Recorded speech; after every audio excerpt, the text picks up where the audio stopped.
How dare you! আমি তোমার সাথে কথা বলছিলাম না, আমাকে চুপ করিয়ে তুমি ফোনে কথা বললে? আমার পারমিশন নিয়েছিলে? Do you know who I am? অমিয়র গলা ক্রমশ চড়তে থাকলো। অমিয়, যথেষ্ট হয়েছে। তোমার কাছে কি আমার ফিলিংসের একটুও দাম নেই? অবন্তিকা যেন দুঃখ পেল অমিয়র ব্যবহার দেখে। ঠিক সেই সময় কয়েকজন বেয়ারা খাবার নিয়ে ভেতরে এলো। অমিয় আর ওর বন্ধু বান্ধবীদের জন্য লাঞ্চ এসে গেছে। প্লেটসগুলো পাশের টেবিলে সাজিয়ে চলে গেল বেয়ারাগুলো। ওরা চলে যেতেই পরিবেশ আবারও গরম হয়ে উঠল। অমিয় কিছুতেই বুঝে উঠতে পারল না যে হঠাৎই অবন্তিকা ওর সাথে ঝগড়া করছে কেন, তাও আবার নীলকে সাপোর্ট করে। নীল আর অবন্তিকার মাঝে কি চলছে? ওকে ওকে, তোমার এতই প্রিয় বন্ধু যখন, তাহলে ওকে বলো আমাদের সঙ্গে লাঞ্চটা সেরে যাক। বেশ ক্যাজুয়ালি বলল অমিয়। অবন্তিকা বিনয়ের সাথে বলল, আমি জানি এটা একদমই রাইট টাইম নয়, কিন্তু প্লিজ আমাদের সঙ্গে লাঞ্চটা করে যাও। আমি তোমাকে প্রমিস করছি আর এমন কিছু হবে না। ঠিক আছে, তুমি এত করে বলছো যখন। হালকা হাসি হেসে নীল অবন্তিকার রিকোয়েস্ট রাখল। অবন্তিকাও সন্তুষ্ট হল। তুমি চাইলে তোমার বয়ফ্রেন্ডকে ট্যাবলেটসগুলো দিতে পারো, আমার তরফ থেকে আর কোনো কন্ডিশন রইল না। নীলের কথা শেষ হতেই অবন্তিকা দীর্ঘ নিঃশ্বাস নিয়ে বলল, ওহ থ্যাংক ইউ নীল। কিন্তু ওর কথাগুলো শুনে অমিয় অবাক হয়ে রইল। ও মনে মনে ভাবল, এতক্ষণ অপমানিত হবার পরেও একবার বলতেই রাজি হয়ে গেল। ভীষণ বেহায়া লোকটা, যত সব মিডল ক্লাস মেন্টালিটি। অবন্তিকা নীলকে ইশারা করে বসতে বলল। পকেট থেকে কন্টেইনারটা বের করে সেটা থেকে একটা ট্যাবলেট নিয়ে অবন্তিকার হাতে দিল নীল। তারপর ও সোফায় শান্ত হয়ে বসল। অবন্তিকা ট্যাবলেটটা নিয়ে অমিয়র দিকে বাড়ালো। অমিয় কথা না বাড়িয়ে ওই ট্যাবলেটটা সরাসরি মুখে পুরল। ট্যাবলেটটা খাওয়ার পর নীলের উদ্দেশ্যে বলল, এই যে নীল, তুমি অবন্তিকার কথায় লাঞ্চটা করতে রাজি হয়ে গেলে যে বড়, তা ভালোই করেছো। চিন্তা করো না, অবন্তিকা তোমাকে ডিনারের ব্যবস্থাও করে দেবে। তোমার আজকের সারাদিনের খাবারের পয়সা বেঁচে যাবে। অমিয়র এই ব্যঙ্গ শুনে নীল হতবাক হয়ে রইল। দামি ওষুধটা খেয়ে নিয়েই এখন পাল্টি খেলো, আবার খাবার নিয়ে খোঁটা দিচ্ছে। নীলের এই অমিয়র মুখে টাকা ছুঁড়ে মারতে ইচ্ছে করছিল। এই অমিয় তো জানেই না নীল কদিন আগে কি কাণ্ড ঘটিয়েছিল এই হোটেলে। সেদিন উর্মিলাকে যেভাবে সাহায্য করেছিল তাতে হোটেলের সকলেই কম বেশি নীলকে চিনে গেছে। নীল এখানে এসেছে শুনলে কর্তৃপক্ষ হয়তো ওকে নিজেই আপ্যায়ন করা শুরু করবে। তখন কে অমিয়, কে অবন্তিকা, এই ভেবে নীল নিজের মনেই মুচকি হাসল। নীলকে নিরুত্তর থাকতে দেখে ওকে উত্তেজিত করার জন্য অমিয় বলল, অবন্তিকা, শুনেছি সেন কর্পোরেশন ব্যাংক্রাফট হয়ে গেছে। এখন ওদের ফ্যামিলি নীলকে নিশ্চয়ই আর পুষবে না। নীল তো ওদের বোঝা। তবে তুমি যদি চাও আমি নীলের জন্য একটা কাজের ব্যবস্থা করতে পারি। এই বলে নীলের দিকে তাকালো অমিয়। তুমি তো অবন্তিকার খুব কাছের বন্ধু, তাই ভাবছি তোমাকে আমি আমার কোম্পানিতে সুইপারের পোস্টে চাকরি দিয়ে দেব। বলো, করবে কাজ? মাসে 20,000 টাকা মাইনে পাবে। অমিয়র এই কথা শুনে উপস্থিত সকলেই খুব জোরে হেসে উঠল। অমিয়, তুই তো খুব উদার মানুষ দেখছি, কিন্তু এইরকম একটা ইউজলেস ছেলে কি তোমার অফিস পরিষ্কার রাখতে পারবে? আরে অমিয়র আবার চিন্তা কিসের?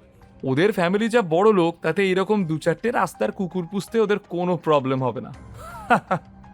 এই সব কথা শুনে অবন্তিকাও বেশ অকওয়ার্ড ফিল করলো। ওর মনে হলো নীলকে লাঞ্চ করতে বলে ও ভুল করেছে।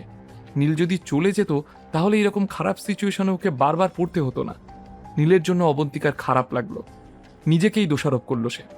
এই ধরনের অপমানে নীল অভ্যস্ত, তাই এত সহজে নীল হিউমিলিয়েটেড ফিল করে না, কোনো রিয়াক্ট করে না, বরং উল্টো দিকের লোকগুলোর আচার আচরণে ওর হাসি পায়।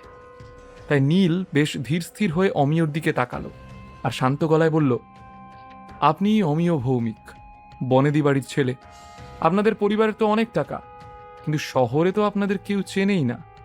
আপনারা নিজেদের সম্পর্কে যা ভাবেন সেটা বাইরের লোকজন মানে তো। এত গর্ব আপনাদের, কিন্তু এসব তো মিথ্যে। এবার যেন শুধু অবন্তিকার বন্ধু নীল নয়, শহরের সবচেয়ে বড় বিজনেস কোম্পানির সিইও নীল কথাগুলো বলল। নীলের এই কথা শুনে অমিয়র বন্ধুরা সকলেই স্তম্ভিত হয়ে রইল। ওরা অমিয় ভৌমিককে যথেষ্ট ভালো করে চেনে। অমিয় রেগে গেলে ওর মাথার ঠিক থাকে না। এদিকে নীলের কথা শুনে অমিয়র চেহারা ক্রমশ বদলে গেল। ওর মনে হলো নীলকে ও এমন শিক্ষা দেবে যাতে ও সারা জীবন অমিয়র নাম মনে রাখে। কিন্তু জোর করে নিজেকে সংযত রাখলো ওর গার্লফ্রেন্ড অবন্তিকার মুখ চেয়ে। তুমি তো সেন ফ্যামিলির ঘর জামাই, তা ওদের সাথে থাকতে থাকতে তুমি ইনফিরিয়র সুপিরিয়রের ডিফারেন্সটা কি এখনো শিখে রপ্ত করে উঠতে পারোনি? অমিয়র প্রশ্নের সাথে সাথেই নীল চট করে উত্তর দিল, হ্যাঁ শিখেছি তো। শিখেছি বলেই তো বুঝতে পারছি তুমি ইনফিরিয়র, কিন্তু নিজেকে সুপিরিয়র ভাবো। বলেই হেসে ফেলল নীল। এই কথা শোনা মাত্র অমিয় ওর হাতে থাকা কাচের গ্লাসটা মাটিতে ছুঁড়ে ফেলল। গ্লাসটা মাটিতে পড়েই চৌচির হয়ে ভেঙে গেল। অবন্তিকা কাঁচ ভাঙার শব্দে চমকে উঠে অমিয়র দিকে তাকালো। নীল শান্তই ছিল, তবে অমিয় আর শান্ত থাকতে পারল না। নীলকে উচিত শিক্ষা দেওয়ার জন্য ওর দিকে তেড়ে গেল। ঠিক তখনই বাইরে থেকে কেউ সজোরে দরজাটা খুলে ভেতরে এলো। কি হচ্ছে কি এখানে? এত ঝামেলা কিসের? এটা কি মাছের বাজার নাকি? আক্তার ঢুকে এলো ভেতরে। ওর সঙ্গে আরো ৩-৪ জন মস্তান গোছের সাঙ্গপাঙ্গও ছিল। নীল যেহেতু দরজার দিকে পিছন ফিরে বসেছিল, সেই জন্য আক্তার ভাই নীলকে লক্ষ্য করেনি। কিন্তু নীল ওর গলা শুনেই বুঝতে পেরেছিল, আরে এই লোকটা আবার কে? আস্তে কথা বলো। এ হলো আক্তার ভাই, ওই এখন এই হোটেলটা দেখাশোনা করে। ও, এর নামই আক্তার। শুনেছি কল্লোল চ্যাটার্জির এক সময় ডান হাত ছিল, এখন নাকি ওদের মধ্যে হেব্বি বাওয়াল। আক্তারকে দেখে অমিয়র বন্ধুদের মধ্যে কানাঘুষো কথা শুরু হলো। অমিয় আক্তারকে দেখে নিজেকে সংযত করে নিল। নিজের জামাটা ঠিকঠাক করে নিয়ে আক্তারের কাছে এগিয়ে এসে বলল, কি আক্তার ভাই, আমাকে চিনতে পারছো? কুশলদার জন্মদিনে তোমার সঙ্গে দেখা হয়েছিল, মনে পড়ছে? অমিয়র কথা শুনে ওর বন্ধুরা, তাদের সব গার্লফ্রেন্ডরা অমিয়কে অ্যাডমায়ার করতে শুরু করলো। আক্তার ভাই অমিয়কে চেনে, এটা একটা বিশেষ ব্যাপার ওদের কাছে। কিন্তু আক্তার ওকে বলল, তুমি কে ভাই? এই গ্লাসটা তুমি ফেললে? জানো এই হোটেলে ভাঙচুর করলে কি করি আমি? আক্তারের কথা শুনে অমিয় সঙ্গে সঙ্গে বদলে গেল। বিনামূল্যে গল্প শুনতে নিচের ইনস্টল বাটনে ক্লিক করুন এবং পকেট এফএম ডাউনলোড করুন। লিঙ্কটি রয়েছে ডেসক্রিপশনে।